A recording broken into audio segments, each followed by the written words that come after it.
Welcome to the hottest movie review on the internet today, the A-List Review. I am your host, the Game Changer, Wes Truth. And today I am here with a very special episode. You see, last week I released what I thought were the worst movies of 2016. And I said I wanted to wait a little bit, a couple more days, just to make sure I got to see everything I wanted before I released my best of the year list. Well, here we are, ladies and gentlemen, because I'm going to give you my picks of what I thought were the best movies of 2016. These are my opinions. If you don't agree, too bad. Just remember, they're my favorite movies of the year, so you can't tell me they're not, right?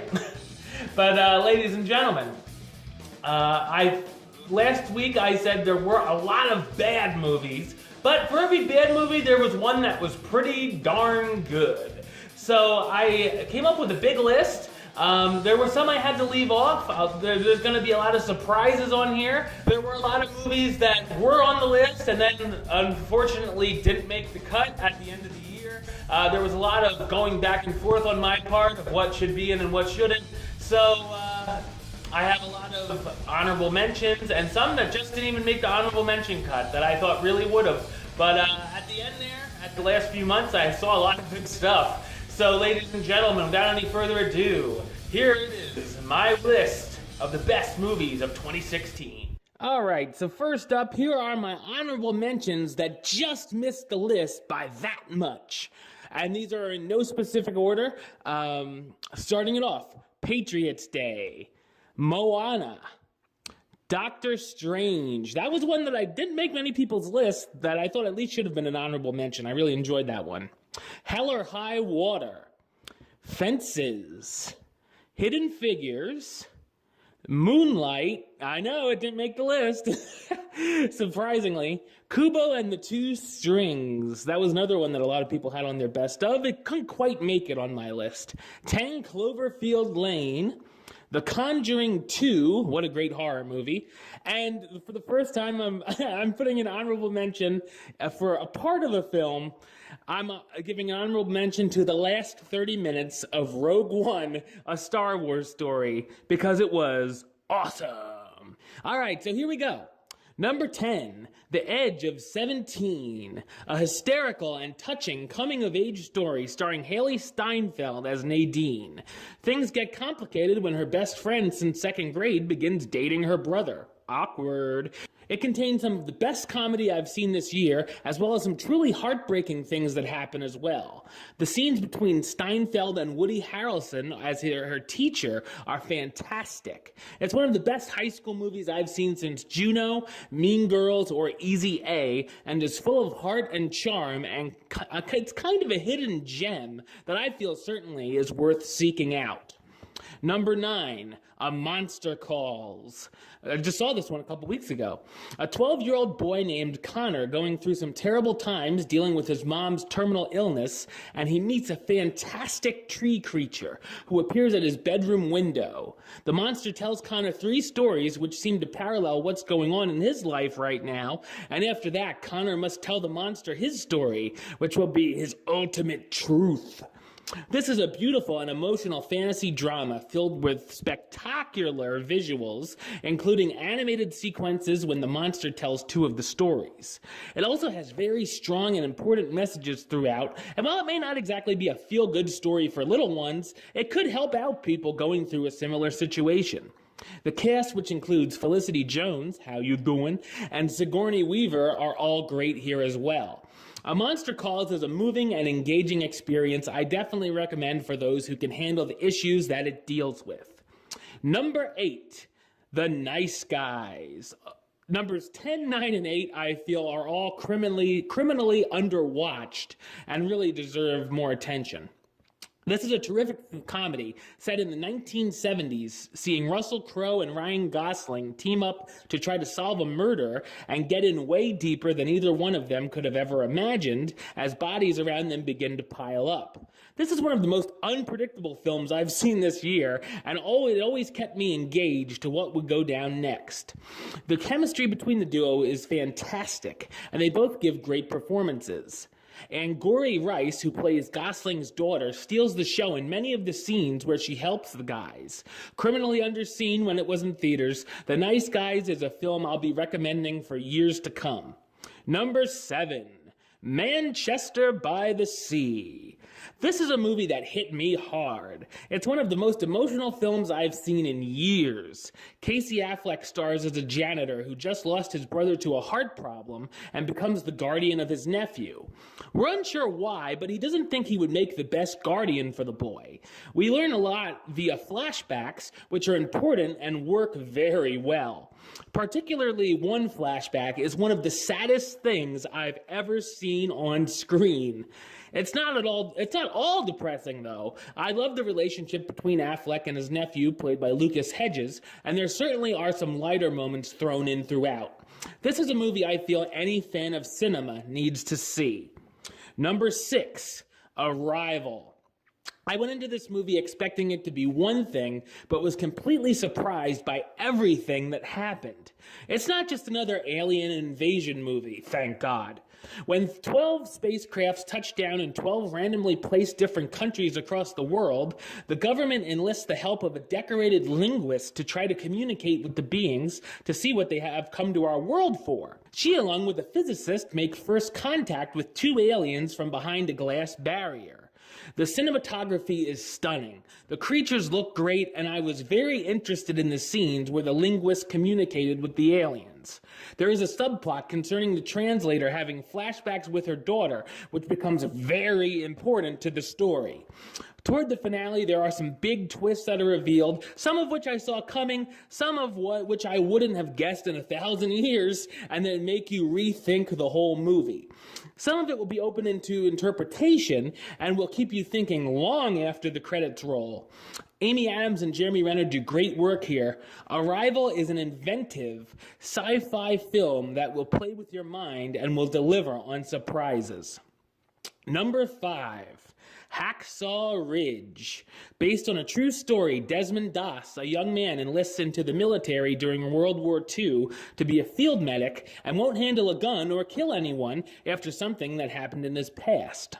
After a trial, Doss is allowed to go into battle without bearing any arms and heads over to Japan, where he's dropped into the Battle of Okinawa. Hacksaw Ridge is an amazing war drama. The first half of the story gives us a charming love story, but in the second half, when we get to the battle sequences, things get incredibly intense, showing the horrors of war with great amounts of blood and gore.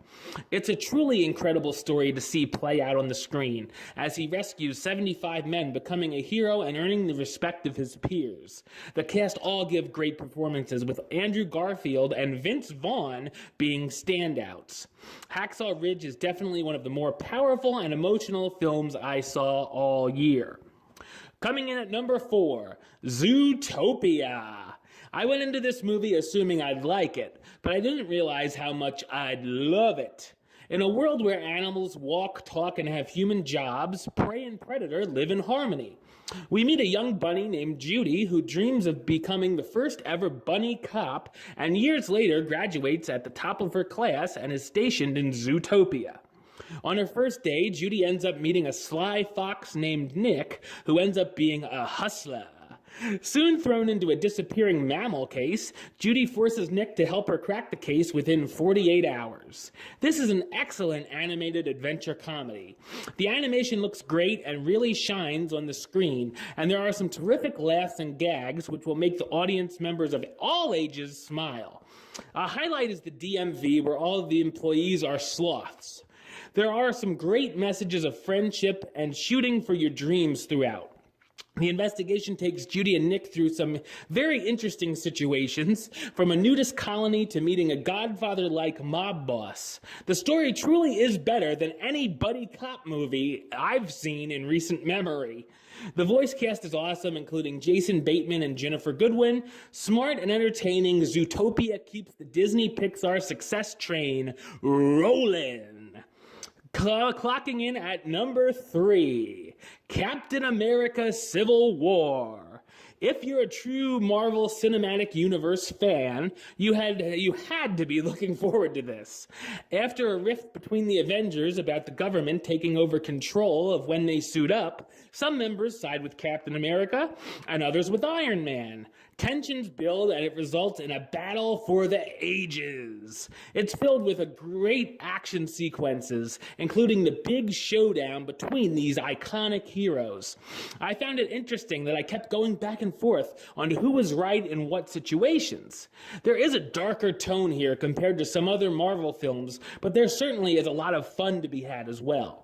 The film also brings us new additions in Black Panther, who will be getting his own solo movie, and of course, Tom Holland's Spider-Man, which is incredible and steals the show on many occasions. There was a lot going on here, but I found the movie to be a total blast. Can't wait to see Spider-Man Homecoming this year. Coming in at number 2, Deadpool. This could have gone so horribly wrong. Ryan Reynolds tried to get this film made for over 10 years and finally succeeded. It was a big risk for its R-rated violence and hysterical language, but it paid off in spades. Easily one of the funniest and most intriguing movies I saw all year, I loved every minute of Deadpool. This movie does a great job of paying homage to the Deadpool comic book series, which is one of the most unique of all time. The character breaks the fourth wall, makes in-jokes, pop culture references, and he isn't exactly a Boy Scout. The action scenes are great, including shootouts with headshots, fights with decapitations, and a huge final battle. Deadpool is a film that takes the comic book movie genre and puts a great new spin on it, and I definitely can't wait for this sequel. And finally, coming in at number 1, this might have been spoiled if you saw my review for this movie, because I said it was my favorite movie of the year, but anyway, here it is. Number 1 is La La Land. I was sitting in the theater watching this film and thought, I haven't seen anything like this all year. And I was intrigued by every single second of this film and couldn't take my eyes off of the screen. From the spectacular opening scene with the citizens of Hollywood dancing on a freeway and on top of their cars, I was hooked. We meet Sebastian and Mia, played of course by Ryan Gosling and Emma Stone, two dreamers hoping to make their dreams a reality. He wants to be a jazz musician, she wants to be an actress. After a chance meeting, they keep bumping into each other and begin to see each other. But as in real life, it isn't all horseshoes and rainbows. This is filled with funny and cute moments, but also times where our hearts break right along with the characters if an audition doesn't go well or if one of them encounters a big setback. I've loved all the music, including a big dance number between the two with a gorgeous nighttime sky background to the very emotional solo that Emma Stone sings in the audition, which might or may not have made a few tears come my way. I loved the ending, including the montage in the finale. Emma Stone and Ryan Gosling are one of my favorite pairings, and they both deliver fantastic performances and have wonderful chemistry together. La La Land was an experience I'll never forget and easily tops my list for my favorite film I've seen this year.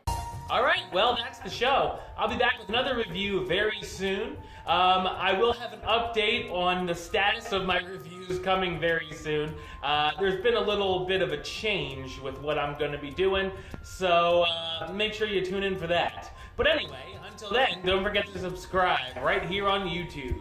youtube.com/westside of 515. You can like the show on Facebook, facebook.com/WestTruthAlist. And of course, you can follow me on the Twitter and the Instagram @WestAlist.